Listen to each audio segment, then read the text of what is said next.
नमस्कार, स्वागत है आपका। आप देख रहे हैं इंडिया टीवी। आपके साथ मैं हूं प्राची पाराशर। शाम के 5 बज रहे हैं, वक्त है मुकाबला का। ऑपरेशन सिंदूर पर मोदी की 101 मिनट की स्पीच हुई, हर सवाल का जवाब दिया, लेकिन इसके बाद भी विपक्ष के सवालों का पिटारा खत्म नहीं हो रहा। पहलगाम और ऑपरेशन सिंदूर पर जवाब मिला तो अब सवाल चीन और ट्रंप को लेकर शुरू हो गए। राहुल से लेकर खरगे तक और प्रियंका से लेकर अखिलेश तक कह रहे हैं कि पीएम मोदी चीन और ट्रंप का नाम लेने से भी कतराते हैं। जरूर दाल में कुछ काला है। विदेश मंत्री जयशंकर ने आईना दिखाया, तंज कसा, कहा मुझे तो सिर्फ 41 साल का विदेश सेवा में अनुभव है, लेकिन विपक्ष में बड़े बड़े चाइना गुरु बैठे हैं। ऐसे गुरु जो चीन से संधि तो करते हैं लेकिन बताते नहीं और सवाल हमसे पूछते हैं। सवाल है कि चीन और ट्रंप को लेकर शुरू हुआ विपक्ष का नया नैरेटिव कितना इंपैक्टफुल है। सवाल यह भी कि आखिर विपक्ष ने अपनी पिच क्यों बदल दी। इसी पर करेंगे मुकाबला। उससे पहले देखिए रिपोर्ट। ऑपरेशन सिंदूर पर प्रधानमंत्री नरेंद्र मोदी ने विपक्ष के एक एक सवाल का जवाब भी दे दिया और विपक्ष के सरेंडर वाले नैरेटिव की हवा भी निकाल दी। सीज फायर से लेकर पहलगाम के बदले तक पर जब सारे जवाब आ गए तो विपक्ष ने सवाल ही बदल दिया। पूरा नैरेटिव चीन और ट्रंप पर शिफ्ट कर दिया। ट्रंप झूठ बोल रहे हैं। शायद 29 बार ट्रंप ने बोला है, उसका जवाब नहीं दिया। और सबसे इंटरेस्टिंग बात थी कि पूरे भाषण में चाइना शब्द प्रधानमंत्री ने नहीं बोला। पूरा देश जानता है कि पाकिस्तान की मदद, टेक्निकल मदद, एयरफोर्स की मदद चाइना ने की, मगर प्रधानमंत्री के मुंह से, डिफेंस मिनिस्टर के मुंह से चाइना शब्द नहीं निकला। राहुल का ये नया नैरेटिव पाकिस्तान को खूब पसंद आया। पूरे दिन पाकिस्तान में राहुल गांधी हेडलाइन बने रहे तो दूसरी तरफ विदेश मंत्री एस जयशंकर ने आज राज्यसभा में खड़े होकर चीन पर विपक्ष के दावों की पोल खोल दी और कौन कितना चीन के मामले पर एक्सपर्ट है ये भी बता दिया। Sir, people are offering great wisdom on China. In fact, some people have even said that I am not that well versed on China. Sir, I've only spent 41 years in foreign service, only been the longest serving ambassador. But sir, there are China gurus now. One sir is honorable member sitting across me. whose affection for China is so great, sir. उन्होंने एक संधि बना ली थी China और India की, चीन-इंडिया। तो इतनी मोहब्बत थी सर कि उसको संधि बना ली थी। अब सर इनको छोड़िए, इनके अलावा एक और चाइना गुरु है। अब सर अब ऐसा है सर, जयराम जी सर, हो सकता है कि चाइना पर मेरे यहाँ से कुछ कमी हो, क्योंकि sir I did not get China teaching by going to Olympics. किसी ने मुझे बुलाया नहीं sir. I was not a special person. तो कुछ लोग जो हैं उनका चाइना ज्ञान जो है ओलंपिक्स जाने से हुआ। अब सर कभी अब सर जब ओलंपिक्स में गए किनसे मिले और क्या हस्ताक्षर किया उसकी तो बात ही नहीं करते। और सर जो मिले वो खाली चाइना से नहीं थे सर, कहीं और से भी थे। तो उसको मैं छोड़ देता हूँ, मैं बात नहीं करता उसके बारे में। जयशंकर ने चीन के मुद्दे पर चोट की तो जेपी नड्डा ने 2004 से लेकर 2014 तक पाकिस्तान की हरकतों का क्या जवाब कांग्रेस सरकार ने दिया था, उसे लेकर कांग्रेस को आईना दिखा दिया। आपको पूर्णमासी तब समझ में आएगी जब आप अमावस्या के दिनों को जानेंगे कि आज मोदी जी की गवर्नमेंट ने क्या क्या किया है, किस तरीके से एक्शन लिया है, इस बात को समझेंगे। 2008 place of attack multiple locations in Jaipur, Indian Mujahideen इसमें इन्वॉल्व थी। 71 people were killed and 185 injured. और इसके बाद क्या हुआ, 2008 में इंडिया और Pakistan agreed on a set of specific Kashmir specific confidence building measures. हम confidence building measures पर चले रहे, वो हमारे को गोलियों से भूनते रहे और हम बिरयानी खिलाने चले रहे। यानी आप अपीजमेंट में मिठाई पे मिठाई खिलाते चले गए और वहां से बम और गोलियां चलती रही और वो आपको किस तरीके से अटैक करते चले गए। चर्चा की शुरुआत करेंगे। खास मेहमान हमारे साथ हैं प्रदीप भंडारी, प्रवक्ता भारतीय जनता पार्टी, अरविंद वाजपेयी, प्रवक्ता एलजेपीआर, नवल शर्मा, प्रवक्ता जेडीयू, सैयद वसीम अकार, प्रवक्ता एआईएमआईएम, अनवर पाशा, प्रवक्ता आरजेडी और अजय वर्मा, नेता कांग्रेस। आप सभी का बहुत बहुत स्वागत है। प्रदीप भंडारी जी, आप ही से शुरुआत कर रही हूं। ऐसा भी क्या जवाब देना कि सवाल बाकी ही रह जाए, शंका मन में उतनी ही रहे जितनी जवाबों से पहले थी?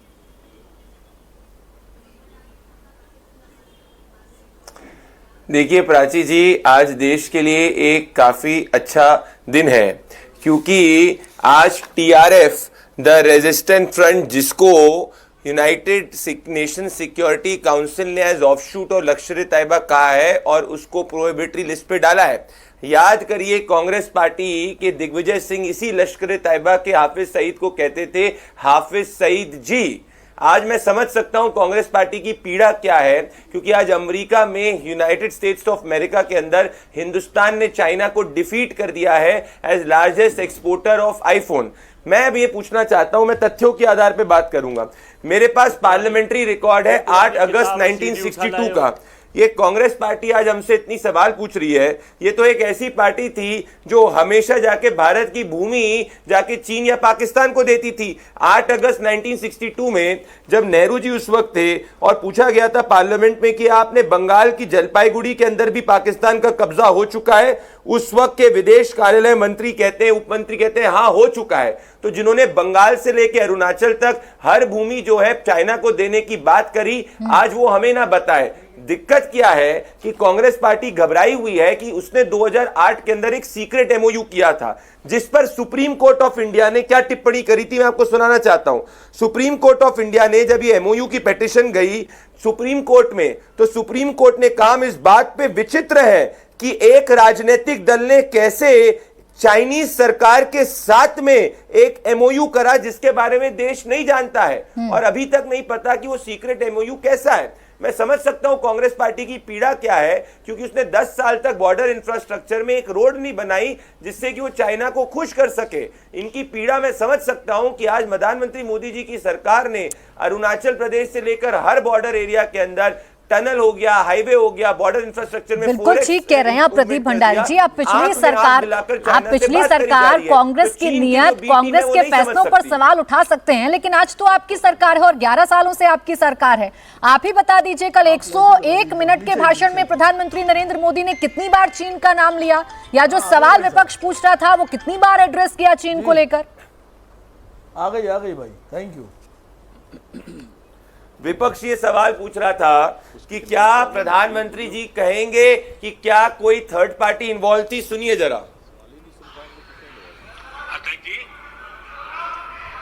दुनिया के किसी भी नेता ने भारत के ऑपरेशन रोकने के लिए नहीं कहा। जब ये कहा जा रहा है कि दुनिया के किसी भी नेता ने भारत के ऑपरेशन को देखने रोकने के लिए नहीं कहा, तो कांग्रेस पार्टी वो नैरेटिव हार गई। अब वो अपनी पुरानी दोस्त चीन को लेके आ गई है। चलिए कोई बात नहीं, लाइए। आज जयशंकर जी ने कितनी बार चीन का जिक्र करा, जरा मेरे कांग्रेस के मित्र बता दें। वो तो चीन के दोस्त हैं, वो तो सीक्रेट डोकलाम के समय चोरी चोरी छिपके छिपके चीन से मिलते थे। वो तो ऐसे लोग हैं जिन्होंने एंडरसन भगत रिपोर्ट तक नहीं रिलीज करी, जो 1962 के अंदर जो कहती थी कि सिर्फ और सिर्फ जवाहरलाल नेहरू जिम्मेदार है अक्साई चीन को चाइना को गिफ्ट करने के लिए। तो मैं जवाब ले लेती हूँ। आपने चूंकि एस जयशंकर का जिक्र कर ही दिया है, चाइना पर कांग्रेस की नीति पर जिक्र कर ही दिया है, तो अजय वर्मा जी आइए चर्चा में और सवाल का जवाब दीजिए।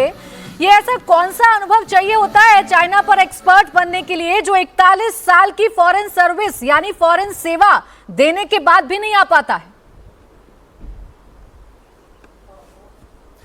देखिए, ये बात तो मैं अभी थोड़ी देर पहले चाइना की अघोषित यूनिवर्सिटी के वाइस चांसलर प्रदीप भंडारी जी कुछ अपने ज्ञान की किताब खोल कर चर्चा कर रहे थे, वही पुरानी कहानी सुना रहे थे। मैं थोड़ा सा बताना चाहता हूं चाइना के ऊपर। 1975 में सिक्किम को इंदिरा गांधी ने चाइना की नाक के नीचे से निकालकर भारत में मिलाया और इसे भारत का 22वां राज्य घोषित किया। नोट करते रहे। 1987 में चाइना के सारे ऐतराज को दरकिनारा करते हुए तत्कालीन प्रधानमंत्री राजीव गांधी ने अरुणाचल प्रदेश को संपूर्ण राज्य का दर्जा दिया। यह भी नोट कर लीजिए। एस जयशंकर अजीत डोभाल के पुत्र को कंपनियों को चाइना से मिल रहे डोनेशन का सवाल हम पूछे और कई बार उठाया, और लिखित में जयराम रमेश जी ने और पवन खेड़ा जी ने दिया, लेकिन आपने कोई जवाब नहीं दिया। यहां तक कि चीनी कम्युनिस्ट पार्टी और बीजेपी के बीच जो एमओयू का सवाल उठाकर बीजेपी ने उन सवालों का जवाब दिया है, जिसमें कांग्रेस हमारी पार्टी ने चीन परस्त बताया जा रहा है। लेकिन मैं ये पूछना चाहता हूं कि बीजेपी और सीपीसी ने क्यों ग्लोबल अलायंस बनाने पर एमओयू पर हस्ताक्षर किए हैं? नंबर 1, पीएम केयर फंड में किन किन चीनी कंपनियों ने पैसे दिए, जरा इसका भी खुलासा बीजेपी और इसके प्रवक्ता कर दें और बता दें, तो मैं इस्तीफा दे दूंगा कि यहां नहीं दिए हैं। संवेदनशील सीमावर्ती प्रदेश जम्मू कश्मीर में स्मार्ट मीटर का ठेका डांगफेक नामक चीनी कंपनी को क्यों दिया गया, जिस पर विश्व बैंक ने यूरोप पेंटागन तक ने पाबंदी लगा रखी थी। गुजरात के धोलेरा में 43,000 करोड़ रुपए के एमओयू चीन की कंपनी के साथ किसने साइन किए, बीजेपी ये भी बताया। और ग्लोबल टाइम्स लिखता है अगर मोदी जी गुजरात, जब चुनाव थे गुजरात हार गएंगे तो चीन को बड़ा नुकसान होगा। चीन के साथ बड़ा रिसर्च करके आज अजय वर्मा जी आए, तो थोड़ा रिसर्च इस बात पर भी करके आए होंगे। मेरा प्रश्न तो यही था ना कि 41 साल की विदेश सेवा देने के बावजूद जो अनुभव नहीं आ पाया विदेश मंत्री जी को, वो आप लोगों में कैसे आया, इसी का तो जवाब जानना चाह रही हूँ। किसको ज्यादा एक्सपर्ट मानूं, 41 साल का जिसका अनुभव है, जो 2009 से 2013 के बीच में चाइना में एम्बेसडर के तौर पर सर्व कर चुका है, या आपके नेताओं की बातों को सच मानूं? जवाब देता हूं। अब मैं फाइनल कर रहा हूं। 447 किमी सीमा पर चीन को रोकने के लिए 2013 में कांग्रेस सरकार ने 90,274 सैनिकों के साथ माउंटेन स्ट्राइक कोर गठित किया। 64,678 करोड़ रुपए दिए, 7 साल में पूरा होना था, एक डिवीजन बना बस। मैं जान रही हूँ अजय वर्मा जी, आप बहुत सारा रिसर्च करके आए हैं, और जब रिसर्च करके आए हैं तो मेरे सवाल से क्यों भाग रहे हैं? नहीं दे पाता। अरे मेरे सवाल से क्यों भाग रहे हैं? ये एक्सपर्टिज्म कैसे तय होती है चाइना पर? ये एक्सपर्टिज्म कैसे तय होती है चाइना पर? सीक्रेट एमओयू साइन करके एक्सपर्टिज्म तय होती है, या 2009 से 2013 तक जो चाइना में एम्बेसडर के तौर पर रह चुका है उसे मैं एक्सपर्ट मानूं? जवाब देता हूं। मैं आ रही हूं प्रदीप भंडारी जी, रुकिए, बोलिए अजय जी। देखिए, अब मैं अगर ये सारा टाइम इसमें चला जाएगा, मैं एक चीज कह दूं, देश के माननीय प्रधानमंत्री पर देश विश्वास करता है, दुनिया विश्वास करती है, लेकिन उन्होंने कल अपने 101 और 102 मिनट के भाषण में एक बार चाइना का नाम नहीं लिया और एक बार अपने मित्र, परम मित्र ट्रंप का नाम लेके ये नहीं कहा कि ट्रंप ने गलत काम में आलोचना करता हूं। कांग्रेस का नाम, राहुल गांधी का नाम, पंडित जवाहरलाल नेहरू का नाम 100 बार से ज्यादा लिया, क्योंकि इनका एजेंडा है, इनका पॉलिटिकल प्रोपोगंडा, इनकी रोटी हजम नहीं होती, इनका पॉलिटिकल विंडेटा। अरे प्रधानमंत्री नरेंद्र मोदी ने कितनी बार ट्रंप का लिया नाम, कितनी बार चाइना का नाम लिया, ये तो आपने गिना। लेकिन मैं फिर आपके नेताओं पर आपसे सवाल पूछ रही हूँ कि ये एक्सपर्ट कैसे बनते हैं? अजय वर्मा जी, मुझे भी बताइए ना। चाइना पर सीक्रेट एमओयू साइन करके एक्सपर्ट बना जाता है, एम्बेसडर से ब्रीफिंग लेकर एक्सपर्ट बना जाता है, या 41 साल की सर्विस जिसने दी है मैं उसको एक्सपर्ट मानूं? चाइना के क्या संबंध हैं और उनको कितना डोनेशन मिला है, ये मैं नहीं कह रहा।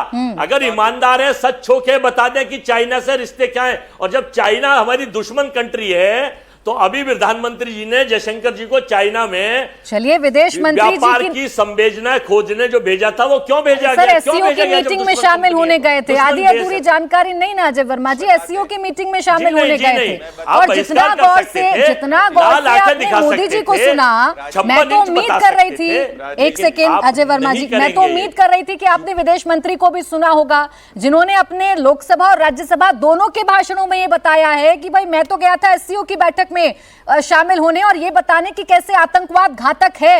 वो भी सुन लेते ना, विदेश मंत्री की बात भी सुनते। प्रदीप भंडारी जी, एक छोटा सा जवाब। नहीं, एक पूरी फहरिस्त है आज अजय वर्मा जी के पास ये प्रूफ करने के लिए कि आप चाइना के प्रति कितने नरम हैं। प्राची जी, मैं बिल्कुल मानता हूं आतंकवाद, मैं बिल्कुल मानता हूं कि हमारे जैसे हम रुक जाइए सर, रुक जाइए अजय जी, रुक जाइए। देखिए, मैं इनके बीच में नहीं बोल रहा था। रुक जाइए अजय जी, इनको चुप कराइए, आवाज डाउन कर दीजिए। उनके आधार पे मैं एक्सपोज करूंगा तो चालू हो जाएंगे। अजय जी, आपके समय बीच में नहीं बोल रहा था मैं।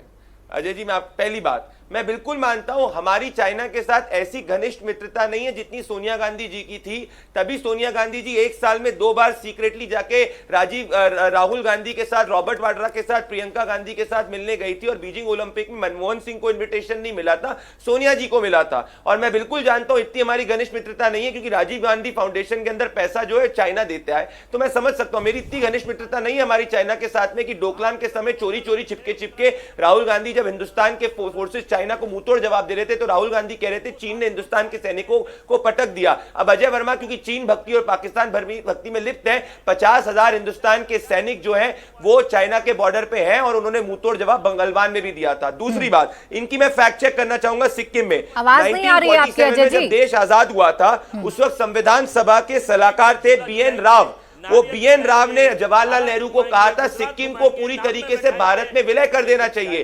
जवाहरलाल नेहरू ने इसका विरोध किया था। तो आज या तो पब्लिकली कांग्रेस पार्टी कहे कि जवाहरलाल नेहरू एंटी नेशनल थे, गलत है, तो मैं स्वीकार लूं भैया कि ये national security policy Jawaharlal Nehru की गलत थी। आज मानिए ये बात को तो बोलेंगे हम भैया।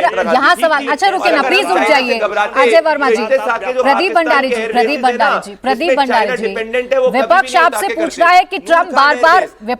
पूछ रहा है कि ट्रंप बार बार सीज फायर को लेकर सार्वजनिक तौर पर बयान क्यों देते हैं, इसका जवाब दे दीजिए। और विपक्ष आपसे पूछ रहा है कि चीन जब हमारा इतना बड़ा दुश्मन है तो उसे असल मुद्दे में, असल बयानों में शामिल क्यों नहीं किया जाता है सरकारों की तरफ से, इसका जवाब आपने देना है। पिछली सरकारों ने क्या किया, कांग्रेस ने क्या किया, ये तो पूरे देश के सामने है ना। आप सत्ता में बिठाएं जनता ने इसलिए ना कि आप सवालों के जवाब देंगे, इन सवालों के जवाब आपने देने हैं। आसिम वकार जी, मैं आ रही हूं फिर प्रदीप जी आपके पास। आसिम वकार जी, वापस से दे देता हूं, मैं लूंगी आपसे सवालों के जवाब। बहुत छोटा जवाब दीजिएगा प्रदीप भंडारी जी। हाँ बोले जी। यूएनएससी असीम वकार जी, दे सकता हूं प्राची जी, आपके जो दोस्त पैसे सड़ी गली सीढ़ी ले आएंगे। अरे रुक जाइए अजय वर्मा जी। हाँ प्रदीप भंडारी जी, आप ही को जवाब देना है, एक छोटा सा जवाब दीजिए इस बात पर, फिर मैं असीम वकार साहब के पास जा रही हूँ, अगर मेरी आवाज आप तक पहुंच रही है प्रदीप जी तो। अगर हमारी, ठीक है, अगर हमारी नीति फ्लॉप होती तो ब्रिक्स यूनानिमसली पहलगाम आतंकवादी हमले का जिक्र कैसे करता। अगर हमारी नीति फ्लॉप होती तो यूएनएससी जिसका चाइना भी पार्ट है कैसे कहता है कि लश्कर तैयबा इन्वॉल्व है। अगर हमारी नीति फ्लॉप होती तो यूएस टीआरएफ को बैन कैसे करता। प्रधानमंत्री मोदी जी ने कल ही कह दिया कोई भी दुनिया का नेता ने नहीं कहा, उसमें चाइना। आसिम वकार जी, यूएनएससी ने भी अब मान लिया कि टीआरएफ का इन्वॉल्वमेंट था पहलगाम टेरर अटैक को लेकर। हमारी विदेश नीति ये थी कि किसी ने भी भारत के एक्शंस का विरोध नहीं किया, किसी ने भी ये नहीं कहा कि भारत ने जो एक्शंस लिए हैं वो गलत हैं, जो तमाम देश थे वो भारत के साथ खड़े थे, हमारी विदेश नीति ये है। पाकिस्तान कैसे गिड़गिड़ाया, इस सवाल का जवाब भी प्रधानमंत्री ने दे दिया, और उस सवाल का जवाब भी दे दिया जो आप लोग पूछा करते थे कि ट्रंप ने सीज फायर करवाया कि नहीं करवाया। अब कोई सवाल बाकी है? अब ये नई पिच क्यों तैयार की जा रही है सवालों की? नहीं, मसला ये नहीं है जो आप समझ रही हैं या समझा रही हैं। मसला ये है कि लोकसभा में जो बहस हो रही थी वो ये नहीं थी कि ऑपरेशन सिंदूर हुआ या क्यों हुआ या कौन किसके साथ। मसला ये था कि ऑपरेशन सीज फायर क्यों हुआ, ज़रूरत क्या पड़ी सीज फायर करने की। अब बात को समझिएगा, ऑपरेशन सिंदूर पर पूरा देश, सरकार, विपक्ष, सारे एमपीज, एमएलएज, आम आदमी, नौजवान, बच्चे, बूढ़े, सब साथ खड़े थे देश के। आप दोबारा हमला कीजिएगा पाकिस्तान पर तब भी हम साथ हैं, तिबारा कीजिएगा तब भी हम साथ हैं। सवाल ये नहीं था। सवाल ये है कि जब पाकिस्तान घुटने पे बैठ गया और रोने लगा हाथ जोड़कर मोदी जी के सामने, वो करके रो रहा था कि साहब हमको बस बख्श दीजिए, छोड़ दीजिए, तो मोदी जी ने उनसे शर्त क्यों नहीं रखी? मोदी जी ने उनसे हाफिज सईद को, मौलाना मसूद अजहर को और दाऊद को क्यों नहीं मांगना? तो पाकिस्तान तो घुटने पर आ गया था। और दूसरी सबसे बड़ी बात कि आपने बार बार कहा नेहरू जी, मैं कांग्रेस का प्रवक्ता नहीं हूं फिर भी सुन लीजिए, नेहरू जी का सीना 6 इंच का था, इसलिए 6 इंच वाले सीने वाले नेहरू जी ने आधा कश्मीर दे दिया। अब 56 इंच वाले जो सीने वाले हैं, इनको तो मौका मिल गया था। कश्मीर, पाकिस्तान रो रहा था इनके आगे, गड़गड़ा रहा था, हाथ जोड़ रहा था, लेटे जा रहा था कि साहब हमको बख्श दीजिए। तो जब कश्मीर मिल रहा था वापस, तो आपने क्यों नहीं लिया? 6 इंच वाले नेहरू ने तो दे दिया, 56 इंच वाले ने वापस क्यों कर दिया? मसला ये है, आप तो भाई सारे चैनल उतार दे, कराची में जाके बैठ गए, कुछ वापस नहीं किया है। तो कराची से वापस क्यों आ गए? कराची से वापस क्यों आ गए? आपने पीओके वापस नहीं, पीओके आपको मिल रहा था, आपने वापस नहीं किया। प्रदीप भंडारी जी आपके चैनल पे बोले। अब मैं आपके चैनल पे ऐलान कर रहा हूं कि अगर प्रदीप भंडारी की बात सच है और पीओके भारत में मिल गया है तो मैं कल पीओके जाना चाह रहा हूं, बिना पासपोर्ट बिना वीजे के, क्योंकि मेरे भारत का हिस्सा है। हाँ। प्रदीप भंडारी जी साथ चलेंगे मेरे? सर झूठ की मक्कारी की हद होती है, फरेब की। आप अपनी बात में खुद ही फंसे जा रहे हैं। आपने कहा कि किसी भी देश के किसी राष्ट्र अध्यक्ष ने सीज फायर नहीं कराया, फौरन ट्रम्प ने 3 बार और बोल दिया। तो जो आदमी बोल रहा है, देखिए विश्व में कोई नहीं बोल रहा है, जितने मुल्क हैं किसी ने नहीं कहा हमने कराया, सिर्फ एक मुल्क बोल रहा है, उसका राष्ट्र अध्यक्ष बोल रहा है। नहीं, लेकिन अब मुझे प्रेसिडेंट ऑफ अमेरिका ये कह रहा है कि हमने कराया। अजीब बात तो है। प्राइम मिनिस्टर ऑफ इंडिया ये क्यों नहीं कह रहा है कि प्रेसिडेंट ऑफ अमेरिका झूठा है? आसिम वकार साहब, आप कहा करते थे कि देश के प्रधानमंत्री नहीं कहते, आप कहा करते थे देश के गृह मंत्री नहीं कहते, आप कहा करते थे देश के विदेश मंत्री नहीं कहते, आप कहा करते थे देश के रक्षा मंत्री नहीं कहते। इस देश में शपथ लिए हुए हमारे देश के मंत्री, हमारे देश के प्रधानमंत्री ने खड़े होकर सदन में बता दिया, लेकिन उस बात पर यकीन नहीं करेंगे असीम वकार। ट्रंप अगर बार बार कुछ बोलेगा तो हम ट्रंप पर यकीन करेंगे, अच्छा, यानी हम अमेरिका के राष्ट्रीय अध्यक्ष पर यकीन करेंगे, अपने देश के प्रधानमंत्री पर नहीं ना। अरे मैडम बात तो सुन लीजिए, मैडम बात तो सुन लीजिए। बोलिए ना, बोलिए।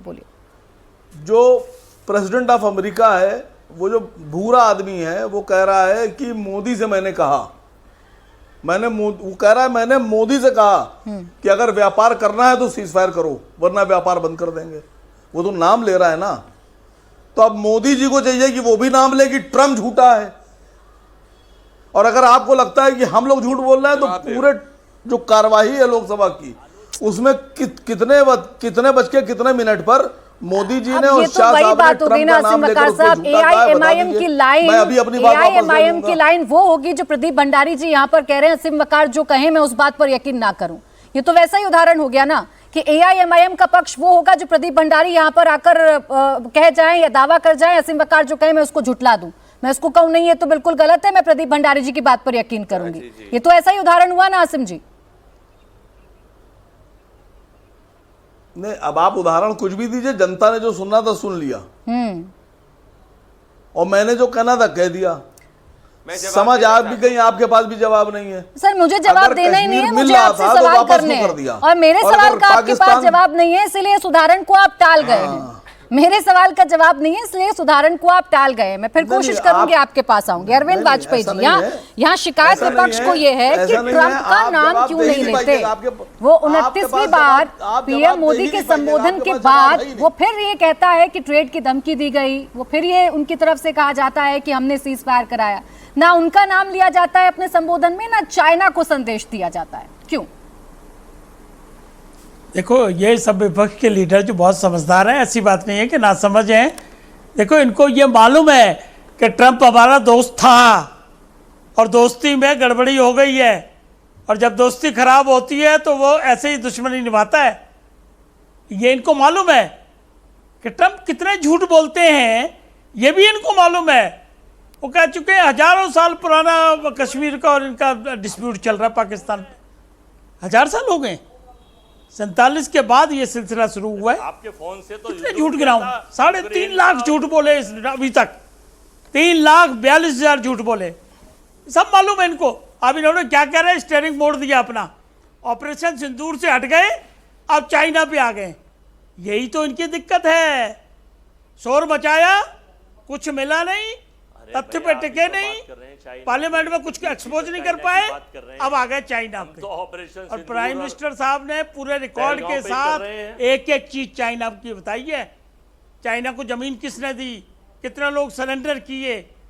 देखिए इनसे नहीं होगा। 15 घंटे की बहस में होम मिनिस्टर साहब ने, विदेश मंत्री साहब ने और अपने डिफेंस मिनिस्टर साहब ने, प्राइम मिनिस्टर साहब, एक एक चीज का जवाब दे दिया। इनकी सुई वहीं अटकी हुई है। देश की सुरक्षा, सार्वभौमिकता, नागरिकों की सुरक्षा, आतंकवाद, आतंकी घटनाएं, ये सब विषय हैं। और इस पे जब बोला जाता है, पार्लियामेंट के अंदर जो बोला जाता है, वो एक एक चीज रिकॉर्ड में जाती है। कोई रिकॉर्ड के परे एक शब्द नहीं बोल सकता है। मेहरबानी करके चीजों को समझिए। तो लेकिन अरविंद और जी, इसका यही तो ultimate विपक्ष फायदा का किसको सवाल मिल है रहा ना, जो अरविंद वाजपेयी जी यहाँ ultimate- मेरे साथ कह रहे हैं कि ट्रंप पर यकीन नहीं किया जा सकता, ट्रंप बार बार झूठ बोल रहे हैं, ट्रंप बार बार झूठ का पुलिंदा बांधने की कोशिश कर रहे हैं, प्रोपेगेंडा चलाने की कोशिश कर रहे हैं। वो यही तो कह रहे हैं कि यही बोलना था कि ट्रंप झूठे हैं, लेकिन इसका जिक्र ही नहीं किया गया, नाम नहीं लिया गया, और चाइना पर खामोशी रही। डिप्लोमेसी कोई चीज, डिप्लोमेसी की लैंग्वेज मालूम है क्या होती है इनको, विपक्षियों को? आपने ठीक कहा कि 44 साल जो आदमी विदेश मंत्री रहा है, वो एम्बेसडर रहा है बड़े बड़े राज्य देशों में, उसकी बात का यकीन नहीं है। डिप्लोमेसी की लैंग्वेज होती है। और आपको याद होगा जब बिहार में प्राइम मिनिस्टर साहब ने पहली रैली की थी, उसको इग्नोर किया था और आज तक इग्नोर कर रहे हैं। इग्नोरेंस ही सबसे बड़ा जवाब है। मैं फिर कहूंगा, देश की सुरक्षा, सार्वभौमिकता, नागरिकों की सुरक्षा, ये इंपॉर्टेंट विषय है। ऑपरेशन सिंदूर कामयाब हुआ कि नहीं हुआ, ये उस पर भी डाउट कर रहे हैं कि पीओ को क्यों नहीं लिया। PoK was not our agenda. I am sorry, बड़ा लिमिटेड स्कोप रखा था कि आतंकियों को मारना है, आतंकियों के ठिकाने हमको खत्म करने हैं, नथिंग मोर देन दैट। और ये बार बार विदेश मंत्री ने और होम मिनिस्टर साहब ने और डिफेंस मिनिस्टर साहब बताया अपने स्पीच, आज भी चल रहा है, एक एक चीज खोल के बताई जा रही है। ठीक है अनवर पाशा जी, समझाएगा जब एक एक चीज खोलकर बताई जा रही है, ही जवाब देगी इनको। जब आपके सवालों का जवाब लगातार दिया जा रहा है, पहलगाम अटैक का बदला ले लिया गया, ऑपरेशन सिंदूर कितना सफल रहा, कैसे आतंकियों के आकाओं को मार दिया गया, जब ये बात सदन में बताई जाती है तो पिच क्यों बदल लेता है विपक्ष? फिर चाइना चाइना चाइना या ट्रंप ट्रंप ट्रंप पर आकर क्यों टिक जाता है? सब सवालों के जवाब तो मिल गए। प्राची जी, 3 महीने तक पूरे देश ने इंतजार किया कि प्रधानमंत्री जी पार्लियामेंट का जब सेशन शुरू होगा तो वो ये साफ करेंगे कि आखिर हमारे सिक्योरिटी फोर्सेस की तरफ से क्या लैप्सेस रहे जिसकी वजह से आतंकवादी घुस गए हमारे देश में और उन्होंने हमारे 25-26 हमारे सेनानियों को उन्होंने कत्ल कर दिया। इसका कोई जवाब प्रधानमंत्री के पास नहीं है। किसका फेलियर है ये? देश जानना चाहता है। ये क्या विपक्ष का फेलियर है? इसकी जिम्मेदारी प्रधानमंत्री को नहीं लेनी चाहिए? सिर्फ प्रधानमंत्री को फिल्मी डायलॉग बोल करके उसका पॉलिटिकल फायदा उठाने की कोशिश करनी चाहिए? देश को जवाब देना पड़ेगा प्रधानमंत्री जी को। देश ये भी जानना चाहता है। सवाल वही है, ऑपरेशन सिंदूर हमारी सेना का पराक्रम था, उसने उस पराक्रम को अंजाम दिया, लेकिन क्यों ऑपरेशन सिंदूर का मिसकैरियज क्यों हुआ बीच में? क्यों सरेंडर कर दिया हमने? ये सवाल तो बनता है।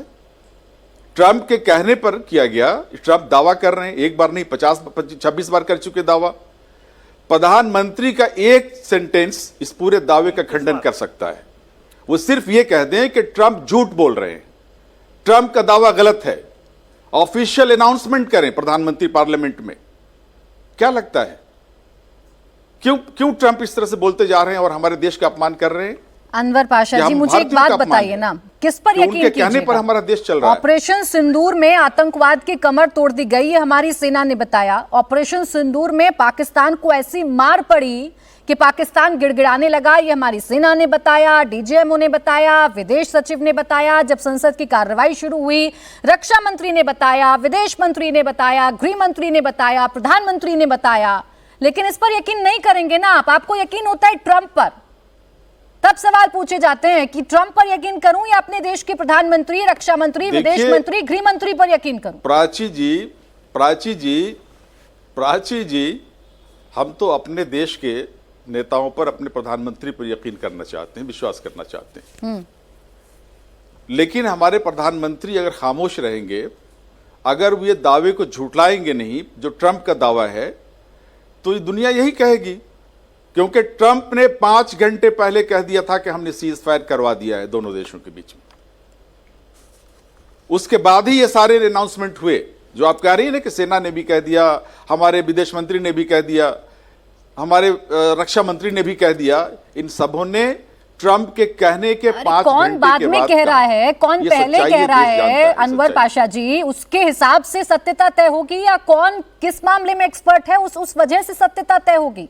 मैं अपने देश की सेना पर यकीन करूं, मैं अपने देश के नेताओं पर यकीन करूं, मैं प्रधानमंत्री पर यकीन करूं, या मैं ट्रंप ने चूंकि पहले कह दिया 4-5 घंटे पहले, तो मैं ट्रंप के दावे पर यकीन मैं करूं। अपने अच्छा प्रधानमंत्री, चलें, आपको ऑपरेशन सिंदूर और आतंकियों पर मैं हुई अपने- कार्रवाई पर, मैं अपने देश के आतंकियों पर हुई प्रधानमंत्री पर कार्रवाई यकीन करना चाहता हूं। आपको इतने सारे सवाल हैं अनवर पाशा जी, लेकिन एक सवाल का जवाब प्रधानमंत्री दीजिए ना, डरते एक क्यों हैं मिनट। ट्रंप का नाम अनवर लेने से? पाशा जी, एक बात का क्यों नहीं जवाब कहते? दीजिए, एक बात का जवाब दे दीजिए ना मुझे, बस एक बात मुझे समझा दीजिए। यहां तो पहलगाम टेरर अटैक के बाद पाकिस्तान की सरजमी पर घुसकर आतंकवादियों के आकाओं को मारा।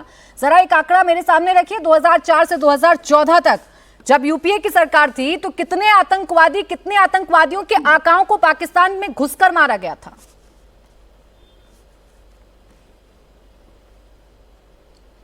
देखिए, आतंकवादी जब भी हमारे देश पर अटैक किया उसका जवाब दिया गया, उनको मारा गया। आप रिकॉर्ड निकाल करके देख लीजिए कितने आतंकवादी मारे गए। मैं आपसे पूछ रही हूँ, इसलिए ये मत बताइए कि सिर्फ इनके दौर में मैं आपको आतंकवादी कुछ मारे अलग गए। नहीं बता रही हूँ, रुकिए अनवर सवाल पाशा ये जी। है, मैं सवाल आप पीठ चुकी। एक्चुअली आप सवाल मेरा अपने जवाब हिसाब से सुनिए, समझते हैं ना, मेरा रुकिए जवाब अनवर पाशा सुनिए। जी। नहीं, पहले मेरा सवाल सुनिए, आप गलत सवाल सुन रहे हैं। मेरा सवाल ये है कि जब हमारे आपका देश सवाल में ही नहीं क्लियर है।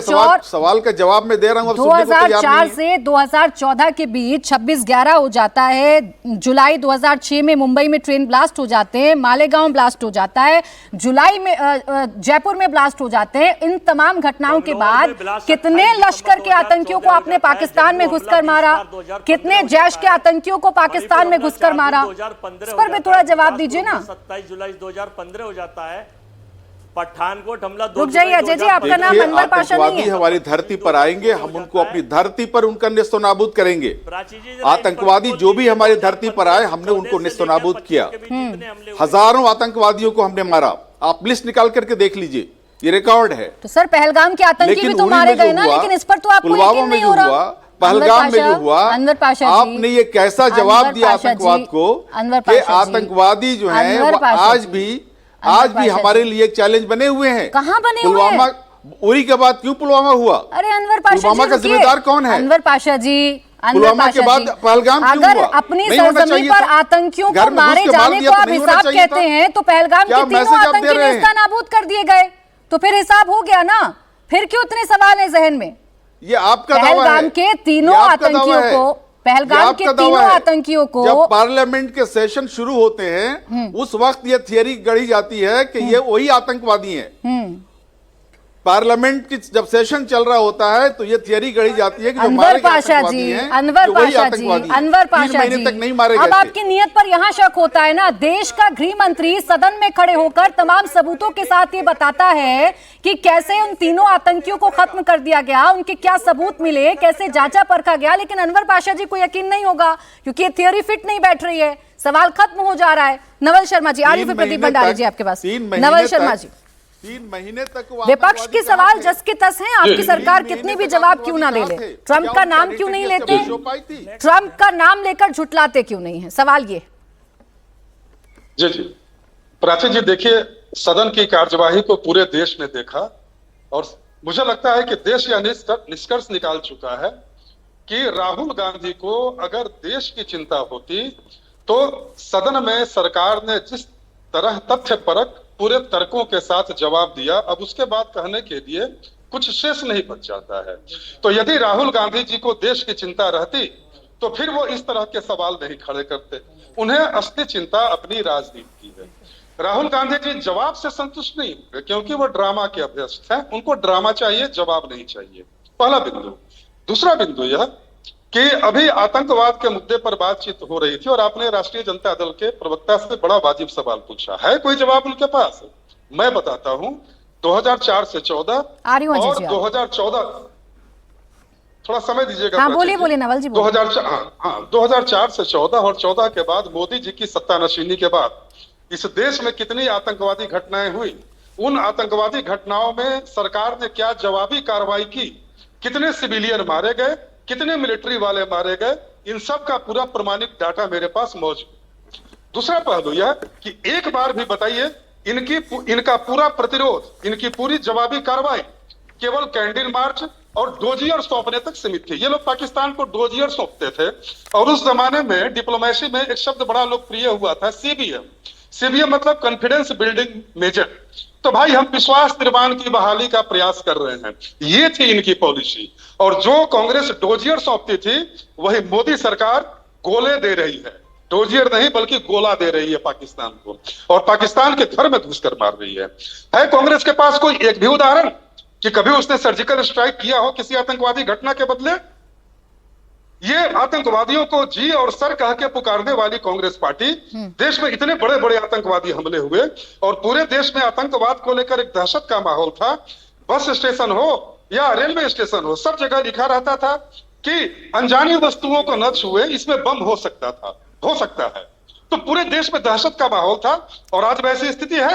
लेकिन नवल जी, अगर कश्मीर में 26 निहत्थे टूरिस्ट मारे जाते हैं तो दहशत का माहौल तो होता है ना। इंटेलिजेंस पर तो सवाल पूछा जाता है ना कि ये सरकार इतनी सजग है, ये सरकार आतंकवादियों को मुंहतोड़ जवाब देती है, ये सर्जिकल स्ट्राइक करती है, एयर स्ट्राइक करती है, फिर भी आतंकवादी 26 टूरिस्ट को मारने की हिम्मत दिखाते हैं ना। लेकिन आतंकवादियों के इस दुस्साहस का जवाब मोदी सरकार ने किस दिलेरी से दिया, इसे सब ने देखा। भारत का सीना चौड़ा हुआ और पूरे वैश्विक जमात में भारत की एक नई परिभाषा सबने देखी कि नरेंद्र मोदी जी के नेतृत्व में यही अंगड़ाई लेता हुआ भारत है। और अभी चाइना पर चर्चा चल रही थी, बस मैं 2 मिनट हस्तक्षेप करना चाहूंगा प्राची जी। चाइना की बात हो रही थी, बस एक छोटा सा वाकया मेरी तरफ से सुन लीजिए और फिर आप मेरा समय कट कर दीजिए। जब 1962 में भारत चीन के बीच युद्ध हुआ और अक्साई चीन के नियंत्रण में चला गया, तो नेहरू जी से सवाल पूछा गया था कि अक्साई चीन पर तो चीन ने कब्जा जमा लिया। तो नेहरू जी ने जवाब दिया कि अरे वहां तो घास का एक तिनका भी नहीं उगता है। इसका कांग्रेस पार्टी में विरोध हुआ, जान लीजिए। और कांग्रेस पार्टी के एक सीनियर मेंबर थे महावीर त्यागी जी गंजे थे। महावीर त्यागी जी ने अपने गंजे, बस एक मिनट, महावीर त्यागी जी ने अपनी टोपी उतारी और बताया कि मैं भी गंजा हूं, यहाँ भी बंजर है। मैं तो कह रही हूँ ना सर, मेरा तो सवाल यही है ना कि पिछली सरकारों ने जो किया, जनता ने उनको फल दे दिया। अब आपकी सरकार है, 11 साल से आप सत्ता में बैठे हैं, आपने बताना है ना कि आप कितना आतंकवाद की कमर तोड़ रहे हैं। अजय वर्मा जी, प्रदीप भंडारी जी फौरन आ रही हूँ आपके पास। अजय वर्मा जी, पहलगाम टेरर अटैक को लेकर इतने सारे सवाल, ये सरकार तो बड़ा आंकड़ों के साथ बताती है ना कि हमने तो पाकिस्तान की सरजमी पर घुसकर उनके आकाओं को मारा। आप बताइए ना, इतने सारे बॉम्ब ब्लास्ट 2004 से 2014 के बीच में हुए, कितने आकाओं को आपने मार गिराया? कभी हाफिज सईद, इमरान मसूद, जिनकी आप चर्चा इस वक्त कर रहे हैं, क्या कभी उनको आपने भारत लाने की कोशिश की, उनको नुकसान पहुंचाने की कोशिश आपकी तरफ से हुई? प्राची जी, 4 से 14 की चर्चा आपने कर दी और 14 में भारत आजाद हुआ था, ये बात मैं नहीं कहता, कंगना रनौत कहती है और हमें सजा मिल गई। हम विपक्ष में है पिछले 15 साल से। 14 से लेकर 23 तक की जो 32 घटना मेन है, जिसमें सारे महत्वपूर्ण हमले, और 23 से 25 तक की तो भी पहलगांव जैसी नृशंस हमारी बहनें जिनका सिंदूर उजाड़ दिया गया, और किस तरह से सिंदूरी लाल जी ने ऑपरेशन सिंदूर करा। अभी मैं सुन रहा था लोकसभा में, देश की सबसे बड़ी पंचायत में, रक्षा मंत्री जो प्रधानमंत्री बनने से रह गए, वो कह रहे थे कि हमारा मकसद पीओके लेना नहीं था। लेकिन जो देश के होने वाले नए प्रधानमंत्री हैं, अब चूंकि मोदी जी 75 के होने जा रहे हैं, योगी आदित्यनाथ जी ने 6 महीने पहले ये कहा था चुनाव होने से पहले कि इस बार सरकार बना दीजिए, 6 महीने का मौका दे दीजिए, हम पीओके ले लेंगे, हम पीओके ले लेंगे। पीओके अजय वर्मा जी, आपकी सारी बातें असम्पशन पर चलती हैं। प्रधानमंत्री किसी ऑफिशियल की बात नहीं मानेंगे, किसी आंकड़े पर नहीं जाएंगे, संसद की कार्रवाई को नहीं मानेंगे, लेकिन हवाई बातों पर जरूर यकीन कर लेंगे। चाइना हमारी सरजमी पर घुस गया, ये आप चाइना के सोर्सेज से यहाँ कंफर्म करेंगे, लेकिन सेना कहेगी तो नहीं मानेंगे। विदेश मंत्री बताएंगे कि हमने पाकिस्तान को कैसे अलग थलग कर दिया, नहीं मानेंगे। हमारे प्रधानमंत्री बताएंगे कि किसी भी दुनिया के किसी भी राष्ट्रीय अध्यक्ष का सीज फायर में कोई रोल नहीं है, नहीं मानेंगे। एक आंकड़ा आपसे पूछा था ना, चलिए इनकी सरकार तो मैंने मान लिया गलती कर रही है, इनकी सरकार से नहीं हो पा रहा है, आप बता दीजिए। चलिए 2004 से 2014 में एक भी ऐसी कार्रवाई जिसमें अजहर मसूद या आपने तमाम जो बड़े आतंकी हैं उनका खात्मा करने की कोशिश की हो, बताइए। 16 जून 2020 को गलवान वैली लद्दाख के बारे में हमारे पूर्व प्रधानमंत्री मनमोहन सिंह जी का बयान और लेटर था, पूरे देश को सब पता है। ये प्रदीप भंडारी जी तो यहां बैठकर पुरानी सीडी सड़ी गली किताब ले आते और उस पर बताएंगे नहीं कि जो देश इससे पहले अच्छा, तो देश मतलब नहीं ये था। कह रहे हैं आप। मैं आ रही हूँ प्रदीप भंडारी जी, आप ही नमक तमाम सवालों के शर्मा जी जवाब कह रहे दीजिएगा। हैं। अजय वर्मा जी, एक तो नमक कितने शर्मा गोल जी पोस्ट कह रहे बदलिएगा, मतलब मुद्दे 2014 बदलते हैं, से सवाल पहला बदलते हैं। यहाँ तो सेना आप मेरे कौन सी डिबेट थी, में सेना आकर पर भरोसा तमाम नहीं तरीके था, के मुद्दे बदल कर सेना के चले गए। अफसर और आप सारे लोग तमाम बेकार तरीके थे, के ये मुद्दे सेना बदल कर चले ये गए। सेना की 2004 से बेइज्जती कर रहे हैं 2014 में भाजपा के कितनी लोग बार और पाकिस्तान में नवल घुसकर किशोर जी, मारा, सेना को इसका बेइज्जत जवाब कर देना रहे हैं। था। लगातार बोलने से जवाब नहीं आता है अजय वर्मा जी। नड्डा जी और रही ने बात ये चाइना कहा पर था- आपके एक्सपर्टिज्म की, तो आप ही बता दीजिए। मैं 41 साल के विदेश सेवा के अनुभव को ज्यादा एक्सपर्ट मानूं या राजनेताओं के अनुभव को ज्यादा एक्सपर्ट मानूं? राहुल गांधी ज्यादा एक्सपर्ट हैं चाइना पर या एस जयशंकर एक्सपर्ट हैं? बताइए। बताना चाहता हूं डिप्टी सीएम, मैं यही तो मैं कहना चाह रहा हूं कि मनमोहन सिंह ज्यादा एक्सपर्ट थे या मोदी जी ज्यादा एक्सपर्ट थे अगर पढ़ाई लिखाई की मुद्दे की बात आती है। डिप्टी सीएम ने कहा था प्रदीप भंडारी जी, सवाल का जवाब नहीं है ना आपके पास। मोदी जी के भक्त अरे हैं, उनके जितना चरणों रिसर्च में करके आए थे, उनके एमओयू पर चरणों में रिसर्च है। कराते, तो ये आज देश बेइज्जत को बता ही करते देते हैं कि क्या सीक्रेट एमओयू साइन हुआ था। अब आवाज डाउन रखिएगा। प्रदीप भंडारी जी, इतना आप एक चीज बताइए प्रदीप भंडारी जी, इस नहीं, पूरे नहीं, इस आप पूरे ये बताइए। पहलगाम टेरर अटैक और ऑपरेशन एक सिंदूर मिनट, के 10 दौरान, सेकंड, रुक जरा जाइए 10 अजय वर्मा जी, सेकंड, आवाज जी। डाउन रखिए उनकी। इस पूरे ऑपरेशन सिंदूर के दौरान हमें हमारे सेकंड, देश की सेना 10 और सेकंड, हमारी प्राची देश की जी। सरकार ने बताया, अजय वर्मा जी की आवाज डाउन, हमें यही बताया गया था कि चाइना ने पाकिस्तान का समर्थन किया, हमने प्रॉक्सी वॉर जीती। उसी चाइना का जिक्र क्यों नहीं करते हैं अपने संबोधन में हमारे देश के नेता? आज ही एक्सटर्नल अफेयर्स मिनिस्टर ने किया है संबोधन में जिक्र, एक नहीं अनगिनत बात किया है। आप उठा के प्ले करिए। इंडिया